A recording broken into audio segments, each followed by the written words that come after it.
Guys, मैं अभिषेक शर्मा आपका technical classes में स्वागत कर रहा हूं और आज अपन बात कर रहे हैं maximum efficiency of an impulse turbine की। लास्ट टाइम मैंने जो वीडियो डाली थी अपने चैनल के ऊपर, मैंने वो डाली थी maximum discharge for the nozzle.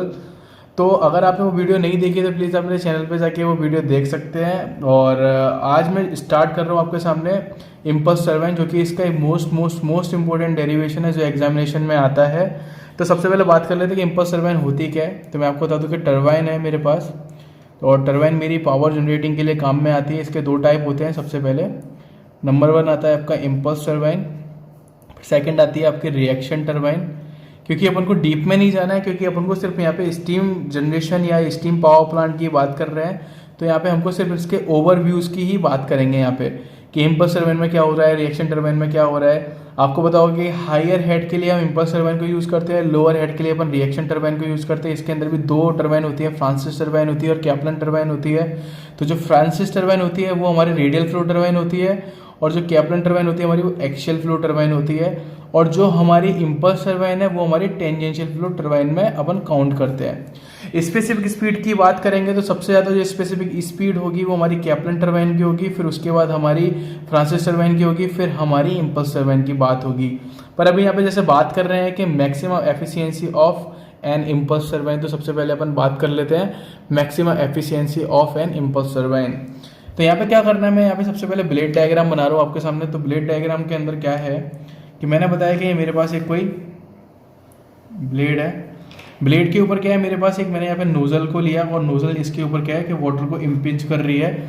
जब वो वाटर को इम्पिंच करेगी इसके ऊपर तो उसकी वेलोसिटी होगी v1। क्या होगी आपकी v1। इसको हम एब्सोल्यूट वेलोसिटी भी बोलते हैं या फिर एग्जिट वेलोसिटी ऑफ नोजल भी बोलते हैं। हॉरिजॉन्टल से देखूंगा तो यहाँ पे एक एंगल बनेगा जो होगा आपका अल्फा एंगल, जिसको हम बोलते हैं नोजल एंगल। इस वेलोसिटी के दो कंपोनेंट निकलते हैं, एक होता है आपका परपेंडिकुलर और एक होता है आपका नॉर्मल कंपोनेंट। जो आपका हॉरिजॉन्टल कंपोनेंट होता है वो होता है आपका रिल वेलोसिटी। क्या होता है VW1, इसको क्या बोलते हैं अपन, रिल वेलोसिटी बोलते हैं। और जो वर्टिकल कंपोनेंट होता है उसको अपन बोलते हैं VF1, जिसको हम बोलते हैं कि वेलोसिटी ऑफ फ्लो या फ्लो वेलोसिटी।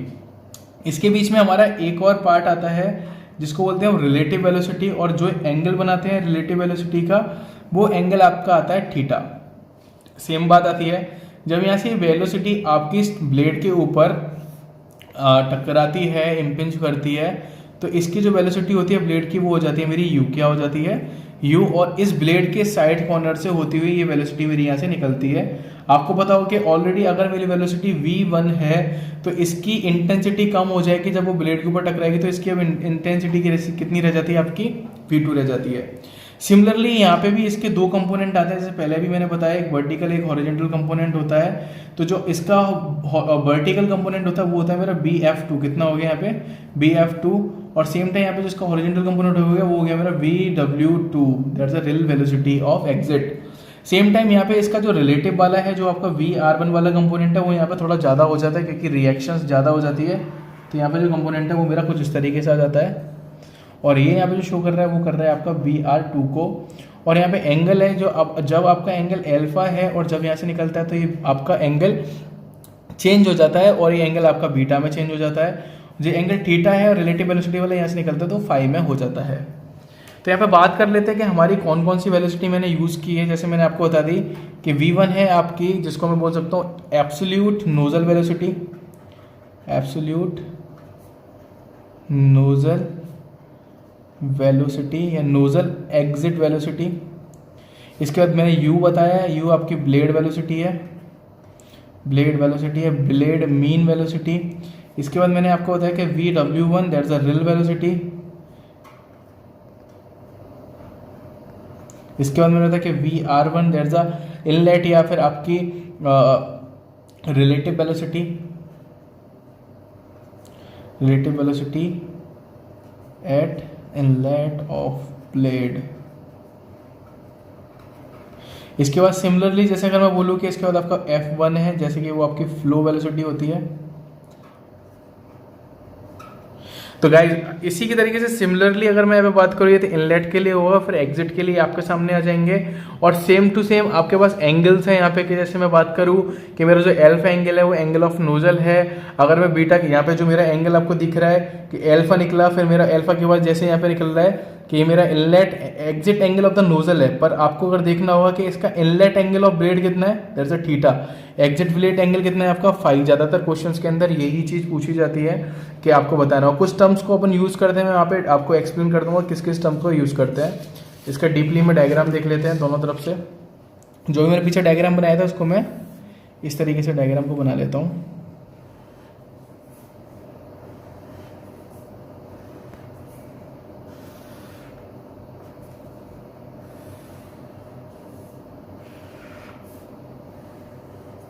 प्लीज़ समझने की कोशिश कीजिएगा।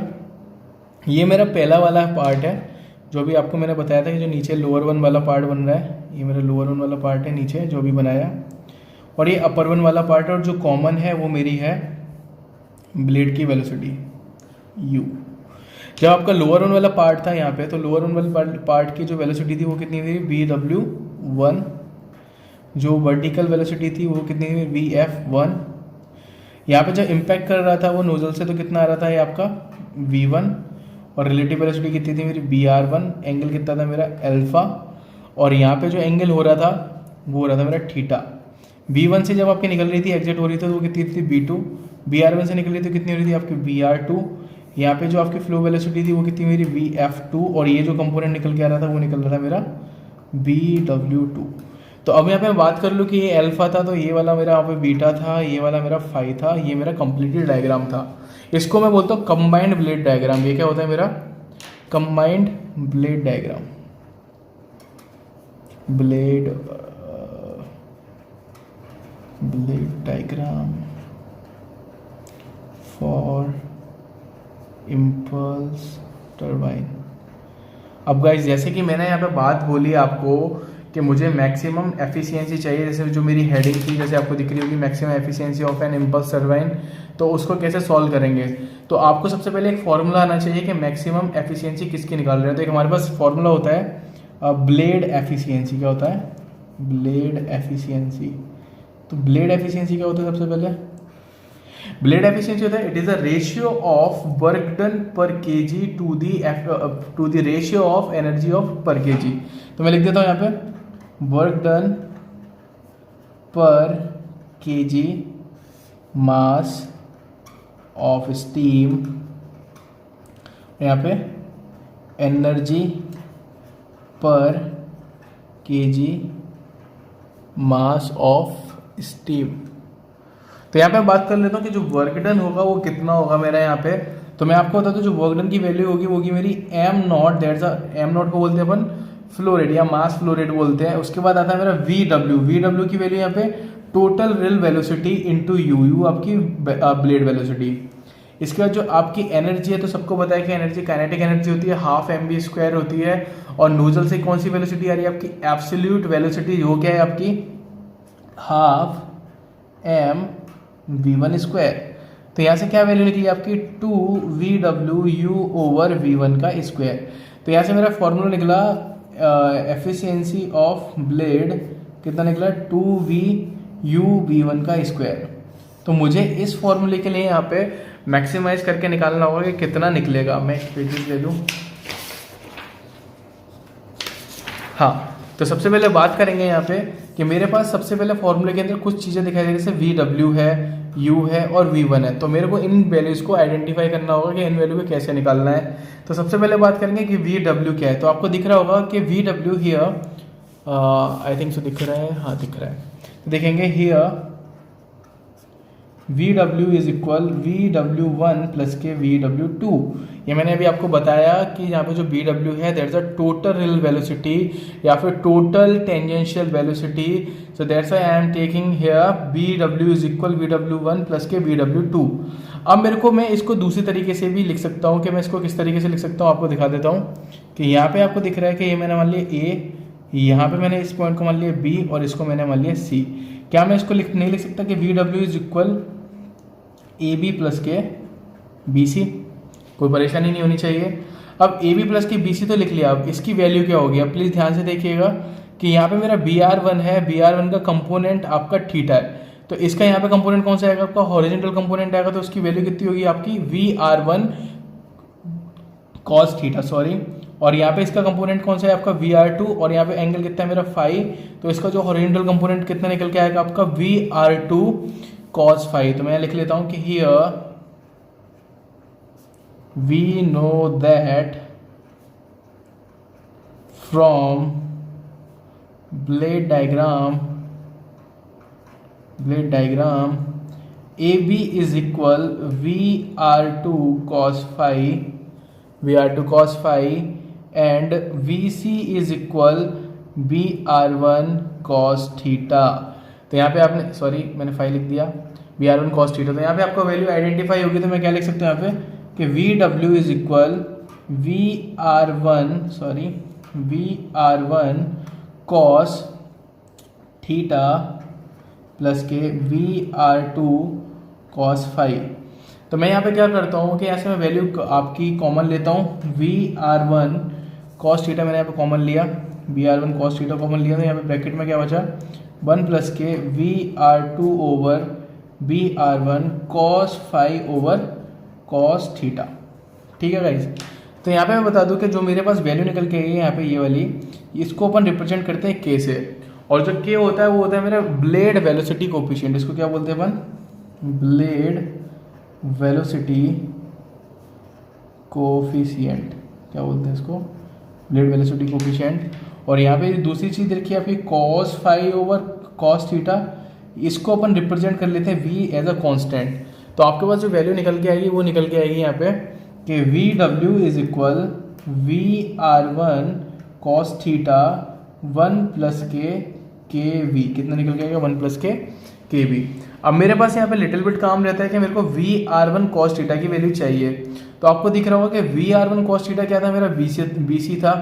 अब मैं BC को किस और तरीके से लिख सकता हूँ, तो यहाँ देख लेते हैं, फ्रॉम डायग्राम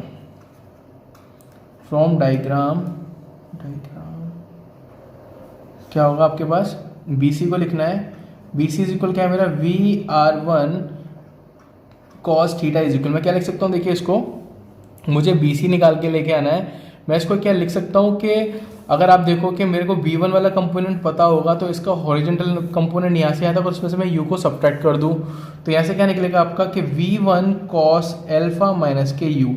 ध्यान से देखिएगा कि V1 का हॉरिजॉन्टल कंपोनेंट कहाँ से होगा, यहाँ से यहाँ तक होगा, उसमें से U चला जाएगा, तो मेरे पास क्या बचेगा आपका BC वाला कंपोनेंट बचेगा। फिर दोबारा से देख लीजिए, V1 cos अल्फा कैसे निकाला है मैंने, यहाँ से B1 का कंपोनेंट हॉरिजॉन्टल वाला यहाँ से यहाँ तक होगा, उसके अंदर से U चला जाएगा, तो VC की वैल्यू निकल के आ जाएगी। तो मैंने लिख लिया, तो यहाँ से VW की वैल्यू क्या निकल के आई आपकी, V1 cos अल्फा माइनस के U 1 प्लस के KV।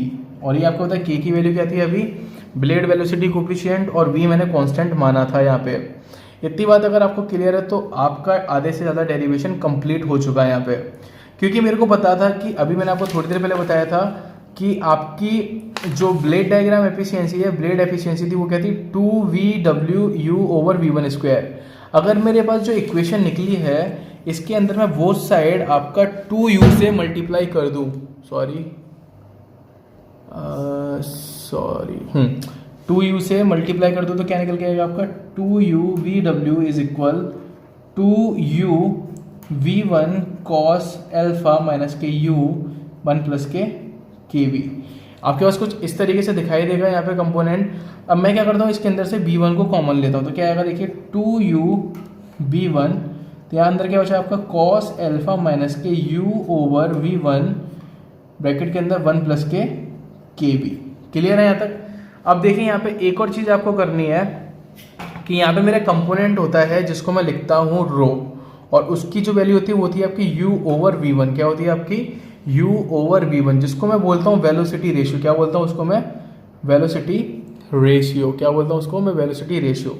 तो इसकी वैल्यू को यहाँ पे पुट करना, तो मैं क्या करूँ यहाँ पे V1 का ऊपर नीचे मल्टीप्लाई और डिवाइड कर लेता हूँ। क्या आएगा 2U V1, नीचे डिवाइड दे दिया तो ऊपर क्या हो जाएगा V1 स्क्वायर हो जाएगा। तो यहाँ पे क्या आएगा cos अल्फा माइनस के U ओवर V1 ब्रैकेट के अंदर 1 प्लस के KV। तो इसको मैं क्या लिख सकता हूँ, देखिए यहाँ पे ध्यान से 2 रो B square V1 square bracket के अंदर cos अल्फा माइनस के रो और ब्रैकेट के बाहर 1 प्लस के KV। क्लियर है यहाँ तक कहानी? आपको बिल्कुल क्लियर हो गई होगी, सिंपल है यहाँ तक, कुछ भी नहीं किया है मैंने। अब इसके बाद आपको क्या करना है, इस रो का मल्टीप्लाई कर देना है और इस v1 स्क्वायर को नीचे लेके आ जाना है। तो मेरे पास क्या वैल्यू निकल के आएगी, देख लीजिए। एक सेकेंड। हाँ, तो मेरे पास क्या बचेगी, देखिए इधर से रहा था आपका 2VWU, इधर क्या आ गया मेरा 2 रो v1 स्क्वायर ब्रैकेट के अंदर कॉस एल्फा माइनस के रो ब्रैकेट के बाहर 1 प्लस के KB। ठीक है, इस v1 स्क्वायर का डिवाइड दे दीजिए तो क्या निकल के आएगा 2VWU over v1 square is equal to, और रो का मल्टीप्लाई कर दीजिए, रो कॉस एल्फा माइनस के रो स्क्वायर ब्रैकेट के अंदर 1 प्लस के KB। ये जो वैल्यू निकल के आ रही है वो आपकी रिप्रेजेंट कर रही है किसको, ब्लेड एफिशिएंसी को। किसको रिप्रेजेंट कर रही है, आपकी ब्लेड एफिशिएंसी को। अब मुझे इसको मैक्सिमाइज करना है, क्या करना है मेरे को, इस पूरी वैल्यू को मैक्सिमाइज करना है। तो प्लीज़ बहुत ध्यान से देखिएगा कि यहाँ पे 2 मेरा कांस्टेंट है, पहली चीज़। दूसरी बात निकल के आती है यहाँ पे 1 मेरा कांस्टेंट है, के की वैल्यू मैंने आपको बताई दी कि के मेरा ब्लेड वेलोसिटी कोफिशिएंट है। इसके बाद जो बी लिया है वो मैंने कांस्टेंट लिया है। इसके बाद जो आपकी सिर्फ एक ही वैल्यू बचती है जो जिसको मैं मैक्सिमाइज या फिर नॉन मैक्सिमाइज कर सकता हूँ, वो है मेरी रो की वैल्यू।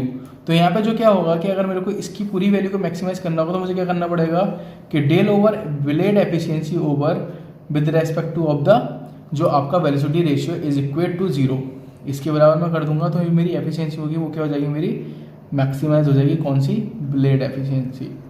तो यहाँ पे क्या वैल्यू निकल के आएगी, अगर मैं इसको मैक्सिमाइज करता हूँ तो देखिए 2 आपका कांस्टेंट है तो 2 मेरा बाहर आ जाएगा, 1 प्लस के KB आपका कांस्टेंट है तो बाहर आ जाएगा। इसके बाद रो का पूरे के साथ करूंगा तो रो का अगर एक बार डेरिवेटिव करूंगा तो रो का 1 हो जाएगा। तो यहाँ पे क्या रहेगा आपका कॉस एल्फा माइनस के, इसका क्या होगा आपका 2 रो ब्रैकेट के अंदर 0। तो देखिए आपका 2 0 हो जाएगा, 1 प्लस के KB 0 हो जाएगा। तो क्या निकलेंगे यहाँ पे कॉस एल्फा इज इक्वल 2 रो। तो रो की वैल्यू निकल के आएगी आपकी कॉस एल्फा बाई 2। क्या निकल के आएगी आपकी कॉस एल्फा बाई 2। इसकी वैल्यू को क्या करना है, मेरे को मैक्सिमाइज करना है। तो ब्लेड एफिशिएंसी की वैल्यू को मैं यहाँ पुट कर दूंगा तो मेरे पास आंसर निकल के आ जाएगा। तो efficiency of blade for maximum कितनी निकल के आएगी, 2 इंटू, देखिए कॉस एल्फा बाई 2 की वैल्यू को मल्टीप्लाई कर रहा हूँ तो क्या होगा cos square alpha by 2 minus की इसका स्क्वायर करना है यहाँ पे तो क्या आएगा आपका कॉस स्क्वायर एल्फा बाई 4। इसके बाद क्या है मेरा 1 प्लस के KB। तो क्या निकल के आई मेरे पास value 2 cos square alpha by 4 1 plus K KB, और फिर क्या 2 से 2 कैंसिल आउट तो क्या निकल के आया cos square alpha by 2 1 plus K KB। और यही मेरे को आइडेंटिफाई करना था, यही मेरा डेरिवेशन था कि that's a maximum blade efficiency. तो अगर गाइज आपको वीडियो अच्छी लगी है तो प्लीज़ लाइक ज़रूर कीजिएगा, शेयर ज़रूर कीजिएगा, और आपको आई बटन्स में इसकी लास्ट वाली वीडियो का भी लिंक मिल जाएगा। अगर आपने नहीं देखी है वो वीडियो तो प्लीज़ आप जाके देख सकते हैं, आपके एग्ज़ाम के लिए बहुत ज़्यादा वैल्यूएबल होगी। Thank you for watching guys, thank you.